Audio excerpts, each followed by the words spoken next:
Thank you, Mr. Chairman, and thank all of you for being here. This is obviously a very important subject to us, and I'm glad to see y'all because I've got some important questions I want to ask you. I have the honor and privilege of representing the 1st Congressional District of Georgia.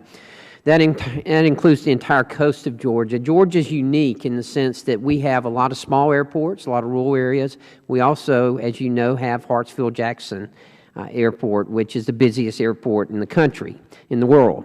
And that presents a dilemma. But I want to ask you some questions about that, and I'm very interested to know your responses to this. What we've been hearing and what I've been hearing from a lot of the airport officials is that there exists somewhat of a disconnect between the local TSA officials, the airlines, the airport officials, and then upper management, that management in TSA up here in Washington, D.C., if you will. Have any of you experienced that? Or can you comment on that? Ms. Allen or whoever wants to comment, just very quickly because I got a bunch here. Yes, Mr. Cutter. I think it's really, each airport is different. There's a saying in our industry, you've seen one airport, you've seen one airport. So the relationships that exist are really local and dependent on the people within the organizations at those airports.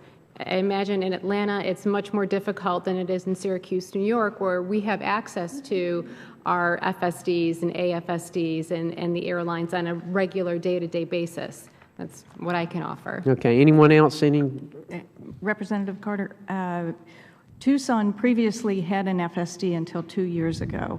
Then we became a spoke airport. We have an excellent relationship with our local screening managers and our local personnel. They now have many layers to go through, and models and requirements are dictated, and I can't personally say from where, but certainly above their ability to be able to react quickly to issues on the ground. That's what we experienced during our peak period in February and March.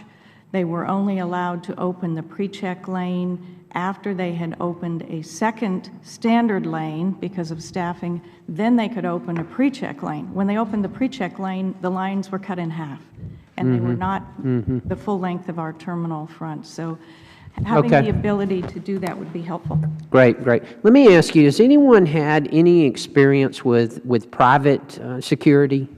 Any of you have had that experience?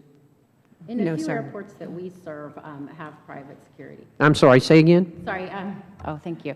A few of the airports that American serves have private security. Can you give me your impression? I mean, what's been the results? I'll just use San Francisco as an example because that's probably the one that I'm most familiar with.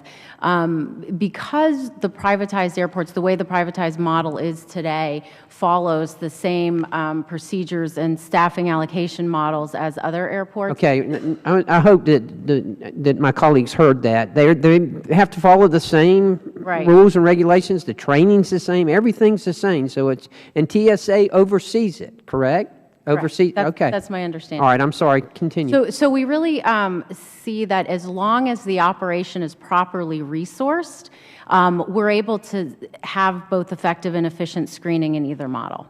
It's really the key is making sure that the resource allocation meets the peak needs of the operation. Okay. The screening partnership program, Mr. Cox, I'm going to ask you directly. Can you give me an idea why it appears to me, and from what I have heard, that they do a better job and that they save money on top of that? You had any experience with this?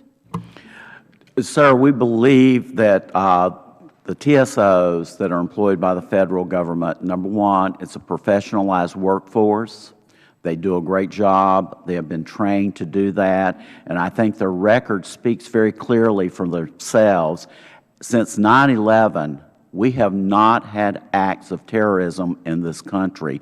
We had a privatized workforce on 9/11, and we saw what happened. This country was brought to its knees.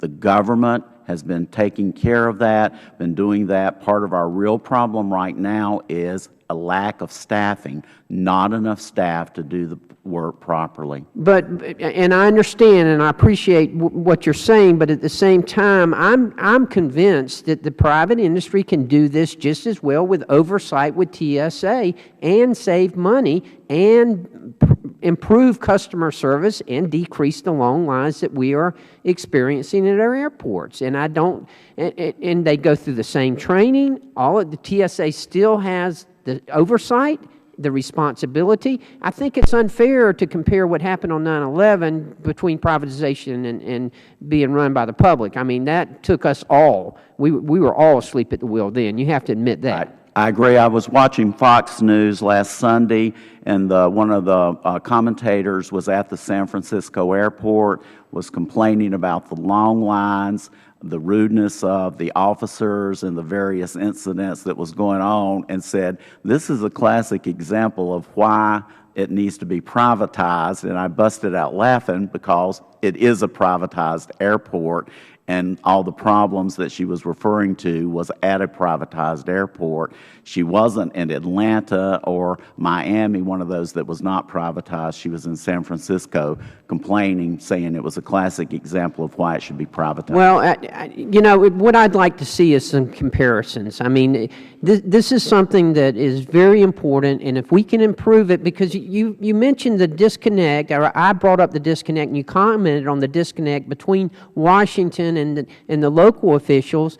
This is something that we've got to work on, and this is what happens when the bureaucracy gets out of control. And that's what I think we're headed with, and we're at right now with the TSA, is the bureaucracy is out of control. We need to get it under control. Mr. Chairman, I know I've gone past my time, but this is just a very important subject to me, so I appreciate your input on that. Mr. Cox, what you're telling me, I'm having different views expressed to me by other people, so I'm going to continue to search on this and continue to try to see what we can come up with. Mr. Chairman, I yield back, and thank you.